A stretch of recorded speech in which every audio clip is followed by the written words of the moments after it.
இந்த லவ்விங் ஹோம்னா இது எனக்கு ஒரு சொர்க்கம் மாதிரி. அந்த சொர்க்கத்துல வந்து என்னோட தம்பி தங்கச்சி அக்கா தம்பி நான் எல்லாரும் அவ்வளோ ஜாலியா இருப்போம். அதே மாதிரி அந்த லவ்விங் ஹோம்ல நாங்க கூத்தடிப்போம், கும்மான் அடிப்போம், நிறைய விளையாடுவோம், கேம்ஸ் விளையாடுவோம், எல்லாம் பண்ணுவோம். நாங்க எங்கேயாவது வெளியே எங்கேயாவது போனோம் ஒன்னா தான் போவோம். அதே மாதிரி நிறைய பிஸ்கெட்ஸ் அது மாதிரி எடுத்து போகும்போது எல்லாம் ஒன்னா பகிர்ந்து சாப்பிட்டு எல்லாரும் ஜாலியா இருப்போம். கோவிலுக்கு போகும்போது சந்தோஷமா போவோம். அதே மாதிரி எனக்குன்னு ஒரு எல்லை தாண்டி சுதந்திரம், அவ்வளோ ஜாலியா இருப்போம் அந்த லவ்விங் ஹோம்ல. நான் ஒரு சுதந்திர பருவம் மாதிரி. என்னை யாருமே என்னை சிறையிலே அடிக்க முடியாது, அவ்வளோ வலிமை எனக்கு. இந்த சுதந்திர வீட்டுல நான் இருக்கிறேன்னா எனக்கு அவ்வளோ சந்தோஷம்.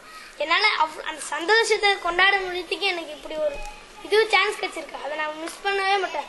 அதே மாதிரி அந்த லவ்விங் ஹோம்னா எனக்கு அந்த லவ்விங் ஹோமை விட்டு என்ன எதுவுமே என்னால இதுவாக முடியாது. எனக்கு ரொம்ப பிடிச்சிருந்தது அந்த லவ்விங் ஹோம். அந்த லவ்விங் ஹோம்னா எனக்கு அவ்வளோ உயிர்.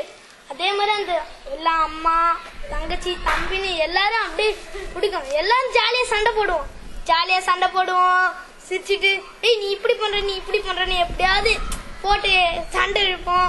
அதே மாதிரி நான் எல்லாம் சேர்ந்துருவோம். அதே மாதிரி பேச மாட்டேன், நீ நல்லா இருக்க மாட்டேன் அப்படின்னு நான் திட்டிக்க மாட்டோம்.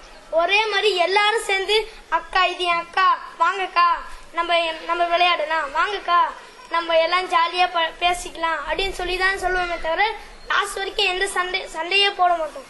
இது வரைக்கும் நான் வந்து இந்த லவ்விங் ஹோம்ல அவ்வளோ கஷ்டமே படாம அவ்வளோ ஜாலியா இருக்கேன்னா இந்த லவ்விங் ஹோமை விட்டு என்னால முடியல. அவ்வளோ மகிழ்ச்சி எனக்கு இந்த லவ்விங் ஹோம்ல. இதுதான் என் லவ்விங் ஹோம்.